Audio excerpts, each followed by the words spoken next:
Hello and a very warm welcome here to the Drawing and Art TV.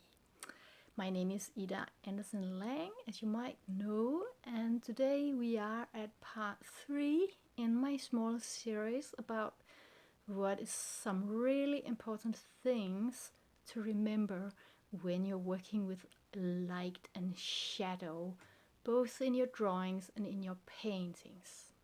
Doesn't really matter what materials you're working in, or if it's in like black and white, or if it's in color.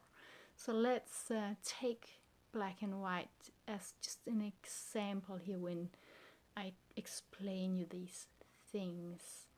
So in the previous 2 editions of the Art TV, I told you some other very important things, maybe the most important things, but here comes also one very important thing that you can easily overlook, or maybe you don't even know it when you're first starting out creating drawings with more elaborate light and shadow.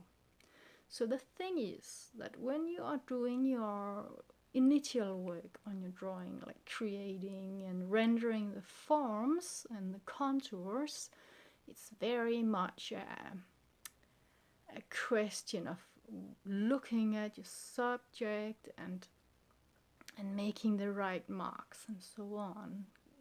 And that's relatively simple in terms of handling the materials. But when it comes to light and shadow, you can easily overlook that this is actually a part in drawing that is very, very demanding on your understanding of how the materials really work together.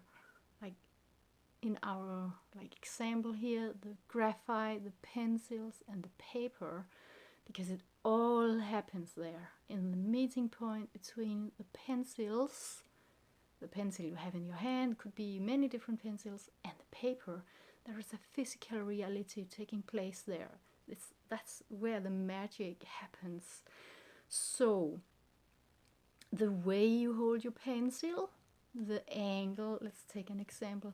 The angle, if you hold it very flat or upright, that has a very, very big impact on how,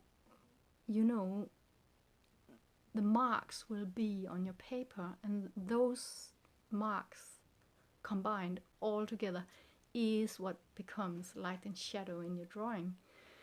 So the angle and the hardness or softness of your pencil, you can have a whole range of different pencils, from very hard pencils that make a very light gray mark and over to very soft pencils that are more soft and dark in expression. That's typically what you need for the darker areas, but when you create light and shadow, it's very much about the transitions also between light and shadow. And there's a lot of handiwork going in there.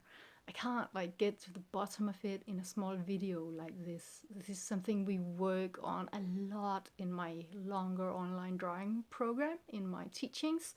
But here in this video, I can at least make you aware of some things. So like the angle, the paper, the texture of the paper. Most common drawing paper has a relatively smooth texture, and that's where you should begin. I think you can always experiment with more rough paper and stuff, but it's a little bit more demanding. So we're taking our we're working here with, when I talk about average drawing paper, so yeah, the hardness of the pencils, the softness of the pencils. Also, it has a lot to say whether your pencils are freshly sharpened or if they are more rounded. Both has a role to play.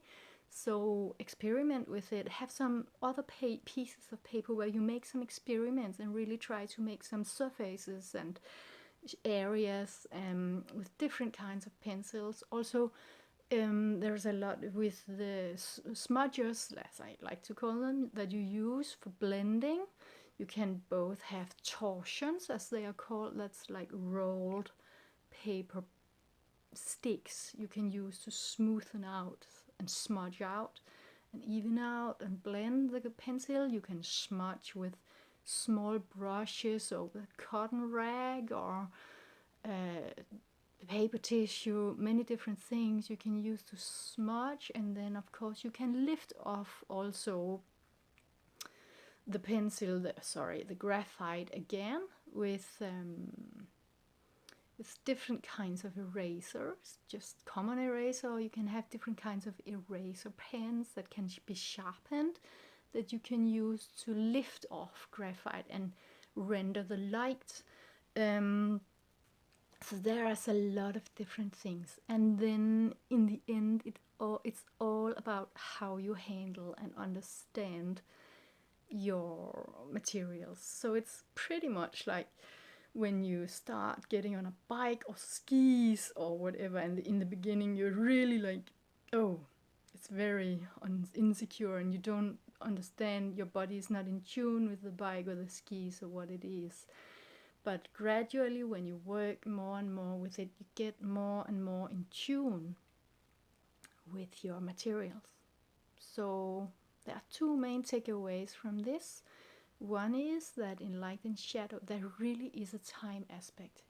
Give it time, slow down and enjoy, really saying to yourself, okay, the light and shadow part of my drawing, it's taking time and I'm gonna enjoy that time and really go into it. And the other thing that's also part of the time aspect is really to practice. What does your materials do? How do they play together? The pencils, the smudgers, the erasers, how do they work with the paper? Because that's really where it all happens. Of course, there is the looking at your subject and rendering it, but there is really a lot of handiwork in it. So I recommend really remembering that when it comes to rendering light and shadow. So happy drawing, and I'll see you in the next RT.